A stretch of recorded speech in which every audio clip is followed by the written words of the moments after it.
This is Beans, my male betta fish, and today he's going to be helping me go over some tips and care regimens for keeping a happy, healthy betta fish. Hey guys, I thought today's video I'd go over betta fish keeping. Betta fish are one of the most popular and easy to keep fish in the hobby, and even though that's true, there's a lot of misconceptions out there, so I thought I'd go over some do's and don'ts and give you some tips and tricks to make sure that your betta fish are as healthy as possible and live as long as possible. And for today's video, I thought I'd use my fish Beans. He's one of my first fish that I got when getting back into the hobby. So this is Beans, my male betta fish, who seems to be having a stare down with me right now. Betta fish are also known as Siamese fighting fish. They're actually a member of the gourami family of fish, and they come from Asia, specifically in like Thailand, Vietnam, Cambodia, and Laos. In nature, they're found in like creeks, canals, rice paddies, lots of kind of shallow bodies of water, which has led a lot of people to think that they're ideal in tiny containers and cups, which is not true. That usually causes them to not really ever move around.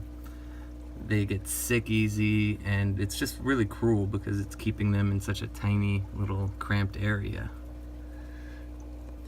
If we zoom out, we can see the tank that Beans is being kept in right now is a 2.5 gallon little tank, which is definitely on the smaller size of what I'd recommend. Ideally, I'd say keep them in like a 5-gallon tank or a 5.5. Anything smaller than 2.5 would be kind of cruel. The bubbles that I have, if you've seen in my other video, are definitely as small as I'd ever go keeping a betta fish in, and even those are about 2 gallons. Filter in here, which isn't necessarily required, but it's nice to have in there to, for one, it oxygenates the water with all the bubbles, and for two, it's got lots of good beneficial bacteria in there to keep the water quality much better than if it didn't have it in there. As for temperature, I'd highly recommend all betta tanks to have a heater in them. I used to have one in here, but actually didn't need it because the amount of heated tanks all over the place in here makes it really hot and humid in here. And I was measuring his water over a large period of time, and it always kept during the day in the high 70s, around 78, and even at night it'd still be in the mid 70s.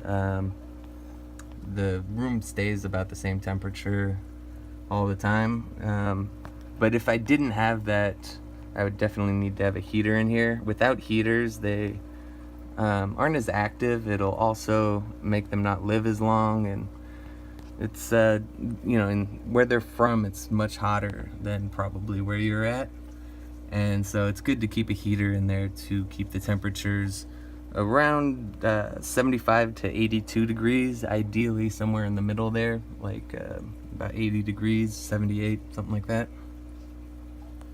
Feeding, a lot of times people will go with little pellets like this, which I use a lot, but also I like to vary the diet of my betta fish. So a lot of times I'll give them either frozen bloodworms, or a real treat is live black worms, which you can find at a lot of fish stores. I got some here. I'm about to see if he's hungry. Hey Beans, you hungry? Oh, why are you running away?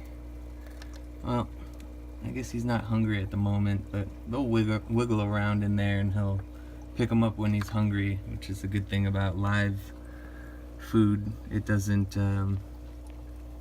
degrade and mess up the water quality. Oh, here we go. Now he's hungry.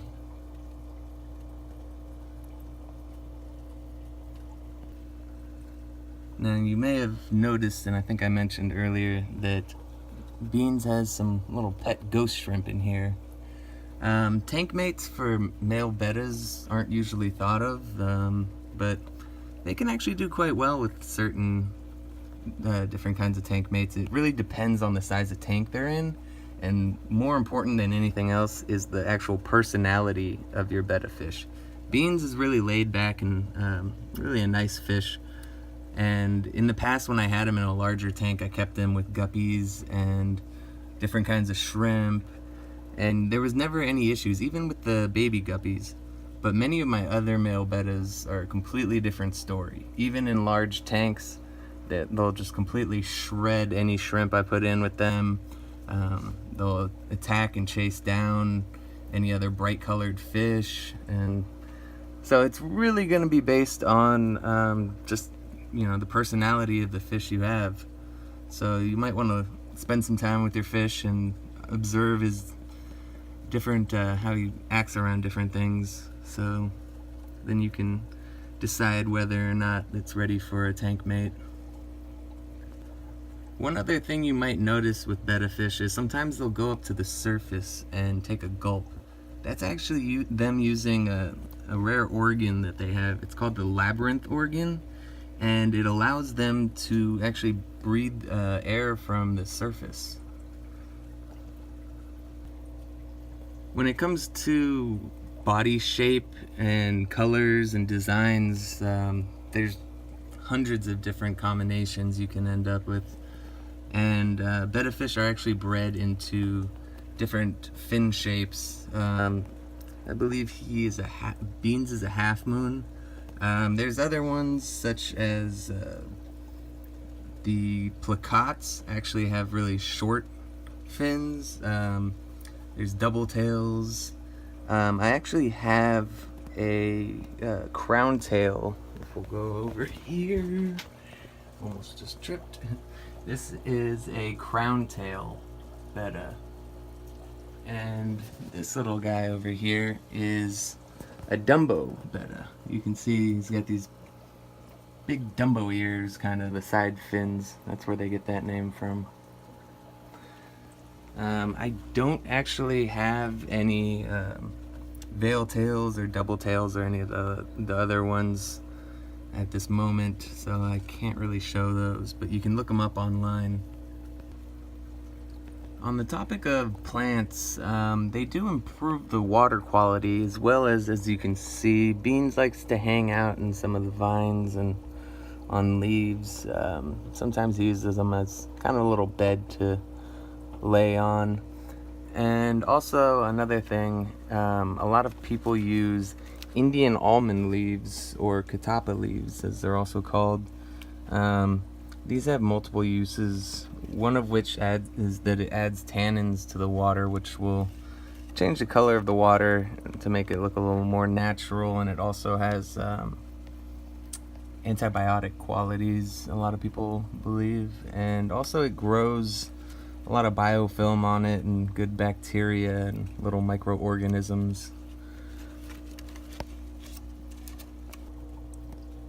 One more thing I almost forgot to mention, which is really important and kind of a basic, is you definitely cannot keep more than one male betta fish together. They will fight, and with nowhere to go, one or both will end up dead. So do not keep male betta fish with other males. But pH is also an important aspect of keeping bettas. They prefer a more neutral, like a 7.0 pH, so you want to be sure of that. But luckily most cities' tap water is around a 7.0. And speaking of tap water, you gotta make sure that you use dechlorinator. That's a pretty basic one, but you want to make sure you don't have any chlorine or chloramines in your water, because that can be very deadly for fish. And finally, talking about how long the fish will live, on average, betta fish in captivity will live about 3 to 5 years, as long as there's no big, diseases or anything like that. But kept in ideal conditions with a heater and a big enough tank and all that, you can actually keep them to 7 to 10 years and maybe even more. So I hope you enjoyed this video.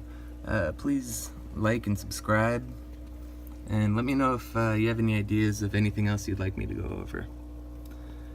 Thank you.